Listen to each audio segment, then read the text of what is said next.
Day 14, rest, release, and reflection. Now, the first thing we're going to talk about here is integration is essential. Integration is essential. Why is integration essential? Why? Well, let's look at it from an emotional standpoint. Why is emotional integration essential for healing? Well, I got some notes for you. Let's talk about it. It's essential because it allows for a coherent sense of self. It allows for a coherent sense of yourself. This leads to better mental health, and also stronger relationships. Stronger relationships, this allows you to be truly present with your own feelings, personal growth, and self-awareness. It unlocks inner wisdom. It helps you become emotionally intelligent.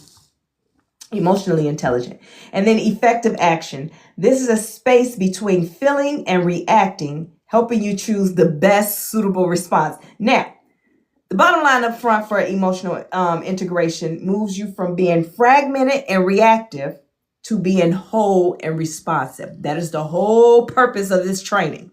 And where I want you to be at the end of this training is being able to be whole and responsive. Remember, we talked about we don't react anymore. Reacting causes you to crash out and be in a whole heap of trouble. Responding gives you time to step back, find clarity, get away from the perception, and find the truth in it and respond to it correctly. Meaning, you bump me, I'm going to react, push you off me. But in another sense, you bump me, I'll step back. Okay, why did he bump me? Okay, you carrying a tray. You got too much going on. Let me get out your way. Matter of fact, let me get the door for you. Or, why did you bump me? Okay, you stressed out. You're angry. Has nothing to do with me. I'm going to go ahead and get out the way. Do you understand? I took pride and ego out of it, and I chose to. And I didn't come back and say, oh, let me tell y'all what happened to me today. I'm telling you, God is changing me. And I didn't do the, oh, Coach and I said, tap your chest. And I did not do the whole, well, you know what? I'm working on myself right now. I'm going to let that slide. No, I went and I seen what it was, and I decided to disconnect myself from whatever's going on because it got nothing to do with me. So we're going to be, because I am whole, because I am healed and I am whole, and now I'm going to change, and now I'm going to respond correctly from a healthy point. Now, releasing happens in waves. Let's get into this one. Releasing happens in waves. Why does it happen in waves? Well, first off, let's talk about this. I keep trying to tell y'all because a lot of people think healing. Hey, Naisha Nicole. A lot of people think healing goes like this. Everything all at once. All at once, everything all at once happens, and I just heal everything and I become whole. No, that's not how that's the perception of what healing is. The truth of healing is you heal along the way. It's something that's going to trigger you into healing, right? It's something that's going to happen that's going to trigger you into healing. That breakup, that divorce, that hurt, that whatever it was, that disrespect triggered you into, you know what? I don't want to live like this anymore. Now that triggered you into healing, but that's not what you're healing from. You're not healing from the divorce. You're healing from what the root caused it. And why was you even married to that person? Why were you even with that person? You're healing from that.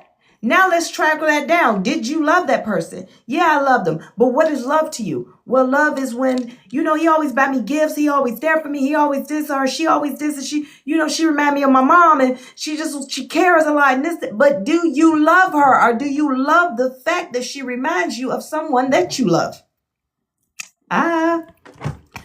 So healing are things that you pick up along the way and start to heal. That's how healing operates. Healing operates just like that. Listen, as you are on your healing journey, you experience triggers to be released, but it's not all at once. So as you go, okay, it was that divorce. It triggered you into healing and made you realize that, hey, what's the root? Let me get to the root of this problem, because it's the weed that's in the problem, right? There is the problem, but then there's the weed. The weed is not supposed to be there. It's not supposed to be there. No one likes weeds. It's not supposed to be there. So how do I pluck it out? How do I pluck it out? Let's get to the root of it. Sometimes you can get different types of tools that you can use to get sticking it to the weed, twist it out, and then you can pull it up. Or you could get a shovel, you can dig it out. It's so many ways that you could dig the weed out. Same way with your healing journey. It is so many different ways that you can take action into healing that problem. You can pluck it all the way out and dismiss it like, I don't want to deal with it no more, which is still unhealthy. It's still unhealthy because what you left is a piece of that seed. When you don't deal with a situation right then and there, you leave a seed, meaning that I pulled it out, but I dropped the seed. Therefore, once some water get a hold to it, it's going to grow again. Dang. Or you can go to the root of it, root of that problem, and figure out, why am I hurting? Why am I at the point that I am so triggered that I can't leave this person alone? I'm always thinking about this person. Why am I obsessed? Why am I this? Let's get to the root of it. You have abandonment issues. Let's go back to when you was 5 years old. You were anxious for something. You became obsessive for this thing. And then when you became obsessive for it, no one told you, gave you answers. So you start looking for the answers. Then this is how perception got born in your life, because now, since nobody's telling you the truth, you create a truth. Do you understand? You got to get to the root of it, because you got to go back to that 5-6-year-old and tell that 6-year-old that, hey, what you processed was a lie. Okay? That's not what that meant. They didn't abandon you. They didn't tell you the truth because you were too young to understand the truth. And what you process is not the truth. So no, you are not abandoned. You do not have to chase love. You are not unworthy. You don't need someone into your life to make you whole. You don't need that. Get to the root of it. Now you pull it up, because now you understand that, wait a minute. What I'm tripping over that divorce for now? Because now you get to see things with your spiritual eyes. That's the whole purpose of the healing journey, is to get you to your true authentic self. Your true authentic self is with your spiritual eyes. It's everything spiritual. So now you get to looking at things now. Now you take those physical glasses off and you see it spiritually, and you're like, oh, why was I with that person in the first place? Wait a minute. What was I doing? Whoa, really? You understand? So that's how you heal. It's not everything at once. It's along the way. You'll be triggered by something. And when you're triggered by that thing, then you address that thing. You acknowledge it. You acknowledge it so you can release it. The arpad, you acknowledge what it is, you release it. Then you're going to practice the self-care or practice consistency, whatever it is. Then you're going to inner explore, self-reflection, right? Do a self-reflection of yourself. And then you're going to empower yourself. You're going to empower yourself with words of encouragement, compassion, love, declarations. Then there's your gate of your boundaries. Meaning that you're going to see that type of energy again, but you have boundaries now. You don't have to tell that type of energy, hey, you're not welcome over here. They're going to see your boundaries. See, in this book, that's what I talk about. You'll be clothed in a whole disclaimer without it even being really seen. See, when you go through something and you create boundaries, I have a whole disclosure on me, and people don't even see it, but they can read it. Do you understand? I don't have to have it in actual words. They understand my language, that when I come through, oh, she no nonsense. I ain't even gonna try her. Do you understand? Because I'm clothed in that now, because I stand with my shoulders back. I stand in confidence. I speak with confidence. I walk with authority. I speak a thing and it shall be. I declare a thing. I no longer play the games of, oh, an affirmation. I hope it happened to me. I don't care nothing about that. It is going to happen to me because I said it is so. Do you understand? So that's how you heal. Thank you. That's how you heal along the way. You heal along the way. Stop trying to force yourself into some healing of something and you don't know what you're healing from. You healing from a divorce. That ain't the root of the problem. You trying to put a Band-Aid on it. You need an easy fix. Get to the root of the problem. That's going to be tough. You might need a therapist. Now, so since that happens in waves, let me make sure that I haven't skipped over anything. Okay, we'll go ahead and jump to the next one. Celebrate emotional breakthroughs. Celebrate emotional breakthroughs. This is how you rest, release, and reflection. Celebrate emotional breakthroughs. What is emotional breakthroughs? Them aha moments. Now I know. That's what that meant. Oh, God, that's what that is. Now it makes sense. Celebrate it.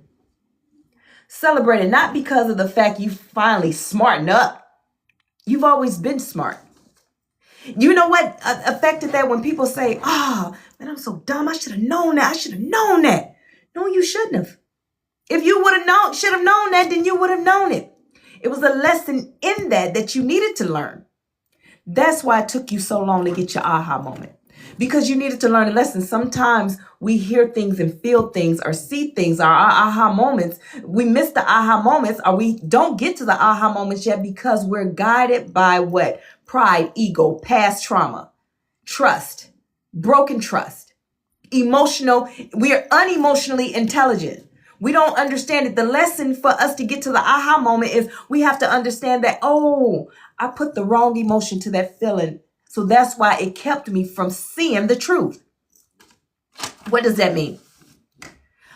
I was afraid. No, I was sad, right? The primary is I'm sad, but I acted out a secondary emotion, which is I'm angry. How did you go from sad, where you should be crying, to you angry and you done crash out? Do you understand? Because I crashed out, I reacted wrong. But if I would have sat in my emotions, felt what I needed to feel, I would have been able to see the truth in it all. Yeah, it hurted, but I would have been able to see the lies that they were telling me. I would have been able to see the hurt that they were putting onto me. I wouldn't have been blinded by those things because I would have seen it. But because I acted out a secondary emotion, which was I crashed out, man. I was mad. I bust windows. I went there. I went to jail and everything. Now, 2 months later, 3 months later, 2 hours later, you back in the same boat. Because you didn't give it the proper emotion. So celebrate them aha moments because you learned the lesson. You can't get to the aha moment until you learn the lesson. You can't get to the, oh, that makes sense now, until you go through the process. Everything is about the journey. You cannot get to the aha moment without the journey. So learn to celebrate the aha moments that you made it. Like, oh gosh, I passed the lesson, that whatever it was. Yes, impulsiveness. I passed that. Like, okay, the lesson, I learned the lesson. That'll never happen to me again. But you acted out of the wrong emotions. Do you understand? I'm trying to tell you, Silky. Get in the primary emotions. Now, the exercise that you're going to do, I want you to create this. This is something we're going to create. Matter of fact, we're going to create it together. If you got your notebook, go ahead. Let's write it down now. We're going to create a reflection worksheet. Don't do this reflection thing of me teaching you how to heal and turn it into, okay, instead of crashing out 100%, let's learn how to crash out 50%. We ain't crashing out no more. We ain't getting no more rap deals in our heads. We ain't doing none of that. Okay? So the reflection worksheet, I want you to list this. What I released. Okay? How it made me feel. And what has shifted inside me. Now with this worksheet, listen, for each one, every time, you can, listen, print it out. I don't care. I just keep rewriting it. But every time, you can do it once a week, once a month, every day, every hour. Baby, I don't know what your problem is, but you do it as much as you can tolerate. Remember, it's about you. It's not about me. It's not about the next person. I don't care if I do it every 20 minutes. That don't mean you got to do it every 20 minutes. I'm trying to teach you how to do what best works for you, your belief system. You creating your own belief system. You creating your own values, okay? I'm about to say them all over again. So, reflection worksheet to list what I released, how it made me feel, and what has shifted inside of me. Thank you, Silky. What has shifted inside of me? Be truthful about that. Speak your truth, not your mom and them truth, not your dad and them truth, not grandma and them truth, not the pastor you done had since you was a baby truth, not the one that you got Christian, the pastor Christian you truth, your truth. You, in order to heal, you have to get to you, your true authentic self, who God created you to be, your purpose, the person that God created, that is you. Get you to you. Okay, that's your reflection worksheet. So whatever you released, and you want to talk about how it made you feel after you released it and what has shifted inside of me. How does it make you feel now? I don't care if it made you feel sad, if it made you feel angry. How does it make you feel? Put it on the paper. Talk about it, baby. Talk about it. Now, your exercise, your body exercise, because Trinity of Fitness, spiritual, mental, and the physical. I got to give y'all a physical one. I want you to gently stretch and quietly meditate. I want you to meditate on your breakthroughs, on your aha moment. Every time you have an aha moment, I want you to gently just stretch, right? And then I want you to quietly meditate on it. Now remember, you're celebrating your aha moment because in order to get to the aha moment, you had to learn the lesson. So now that you learned the lesson, celebrate, now meditate. Meditate. Because in the meditation, whatever you think becomes your reality. Because now that you know better, you're never going to let that happen again. What example do I use the most? The helmet in the wall, in the brick wall. You run into a brick wall with a helmet on, baby, you'll do it again because it didn't hurt it. Stop the impact. You run into that brick wall without your helmet on, baby, you'll never do that again. Do you understand me? Because you understand how bad it hurt. You understand what it took from you. You understand the downtime. You understand that you had to go get x-rays. You understand that you had to tell that pitiful, sick story. You had to tell it how embarrassing it was, how stupid it made you feel. You remember how low it had you down. You remember when you had to lay there with the helmet on. Now you got to wear a permanent helmet. Now you remember all the bad things that it made you feel. So you'll never do that again. That's the whole purpose of the boundaries. You'll never let that happen to you again. Yeah, you had me one time, but you'll never do it again. Nope, nada, ever again. Do you hear me? As y'all say in the South, you heard me. You know I ain't a Southern girl. I just live here. So, now, you did that, and you're going to meditate on the small wins. Now, we're going to self-love practice. This is what I want you to do. Now, listen to me very carefully. Let me explain to you. I'm giving you an example of what mine is. Now, mine is this. This is my self-love practice that I picked up and it became a part of my life. And that's just who I've been all these years. When I get up in the morning, I give gratitude. I get up. I make my bed. I open all my blinds. I light my candles. I get myself ready because I'm setting my intentions. I'm going to have a great day because that's part of my prayer. I declare and decree and I I command my day to be great. Like, that's just what it is. Like, I understand that, hey, God, you gave me authority. I ask that you order my footsteps. I ask that you show me what the right next step look like. These are my self-love practices because of the fact I know that I can't have a great day without God. And with that, I know that me, trying to figure it out on my own. No, I'm done with that. I don't do that no more. God, take the wheel. Jesus, take the wheel. Take the wheel. I don't want it no more. I don't do the take the wheel and say, well, take the wheel. But wait, turn left. Oh, wait. Why you didn't go down that street? You could have went down that street. That would have got us there quicker. I don't do that no more. Total control. Have it. Because I don't know what I'm doing. I'm all over the place. My life has shown that I'm all over the place. My life has shown that I am too broken and toe up. My life has been proven many times to you, Lord God, that I am a mess and I ain't going to make it. Everything about me is a hot mess. However, that is me. Pleasure meeting you too, Sunflower. I thank you so much. I ask you guys share and follow. If you haven't followed, go ahead and follow. Listen, so your self-love practice, what is yours? Like I said, start your morning making your bed. Open your blinds. Light your candles. I love the things to smell good. I just like it to smell good. Now here's your declaration. Why are you getting everything together?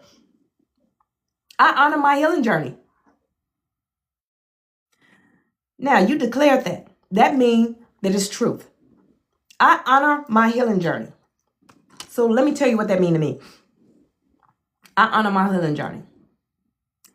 Here come that same energy that used to play on my top and play with me. Here he come. With that mess, right? I honor my healing journey. So therefore, the disclaimer that's on me says, yeah, let me go ahead and turn around. Because she ain't who she used to be.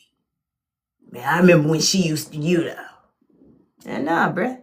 Or that one friend, hey friend, hey friend, the one that really meant you no good. When that hey friend come around, sis, when that one come around, I'm already closed in my disclaimer of, yeah, well, let me go this way because that friend stuff ain't gonna work over there. I can't take from her I can't steal her energy. I can't take from her anymore.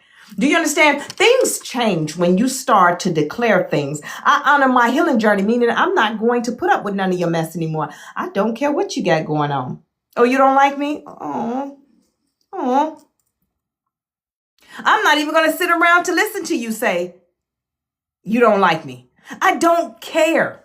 The disclaimer on me says everything about when they used to say. So what happens is people will see you and they'll say, well, she don't look like she used to look, and she won't act like she used to act. No, the disclaimer on me, I declare and said a thing. I honor my healing journey, meaning that everything that you got going on and you doing all this, bumping your gums and stealing from me, and all, that ain't gonna happen no more. That ain't gonna happen no more. You can't come over. No, I don't have to make a move. Matter of fact, I don't have to come off my throne. Let me explain to you how I sit. When you come waltzing over here, hey sis, they hit you with, hey bro, they hit you with you don't come off your throne. You stay right here. You stay right here. All that lying and nonsense that they used to do, you stay right here. You don't address their lies. You stay right here. You don't say anything, because I'm going to tell you right now, they already can see it and they've already read it in your energy and in your spirit that say, yeah, I messed up. I ain't going to never be able to talk to that one again. However, they're going to end up telling on themselves. That's how God works. The people that did you wrong will end up revealing their own selves because they think you already know what you already know, because God showed you. That's why you're able to stay in your throne. So you declare what? I honor my healing journey. And when you honor your healing journey, you don't put up with anything. It's automatic. Now, here's your homework. Now, prepare for week 3. Week 3, we're going to take a break. We'll come back in 2 weeks, maybe a week and a half, whatever the Christmas break is over with. We're going to come back into class, but we're going to prepare. This is what I want you to prepare for week 3. What do I want to practice to build my new self? That's what I want you to prepare, to think about. What do you want to do? What do you want to practice to build your new self? Now, your tabletop talk over this vacation time. This is a conversation you can take to the group, right? Remember, you're healing. When you heal, you teach others how to heal. You don't force anything on them. I healed. I went through. I created the 31 Inner Transformation Program. I created this. And me creating this, that meant that this is off my testimony, the things that I went through and what got me through. So if it resonates with you, it'll help you. That's how I heal others. Now, I know it says day 13 on there, but we're on day 14 right now. I just knocked them both out today. So here's one of the questions. Releasing creates room for renewing. Releasing creates room for renewing. And then the next one, celebrate yourself. You made space for your next level. Celebrate yourself. You made space for your next level. So when you take it to the table, how are you going to celebrate yourself? And how are you going to make space for the next level? The things that you ask God for, you got to prepare for them, right? You can't ask God for something you're not prepared for. You have to prepare for it. So how are you going to celebrate yourself when God bring that thing in? And how are you making space for that thing? Y'all asking for husbands. I don't know why y'all going to God worrying my father about a husband. For why? You know, when I use that broken English, I mean something. For why? You're already destined to be. We were already created to be with someone. Do you understand? So you don't have to ask and beg God for a thing. You ask God to prepare you for what he's going to bring to you so you can receive it. So if you've been asking him for a husband, that means that you've been preparing you, getting you right. That's why that's why you're an attorney at fitness boot camp. So I can teach you how to heal, right? Is that what it is? Oh, okay. Now, how are you going to prepare for it? You ask God for a husband. How are you going to prepare for it? How are you going to celebrate when he bring it in? Are you going to celebrate in the unhealed version, meaning that when he come in, you're going to still do that,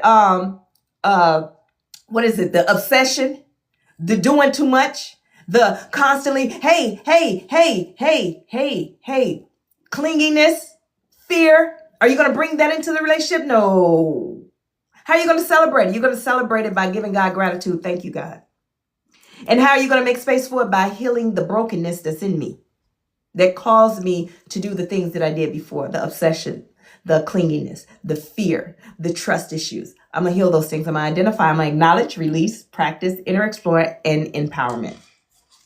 So that is the end of day 14.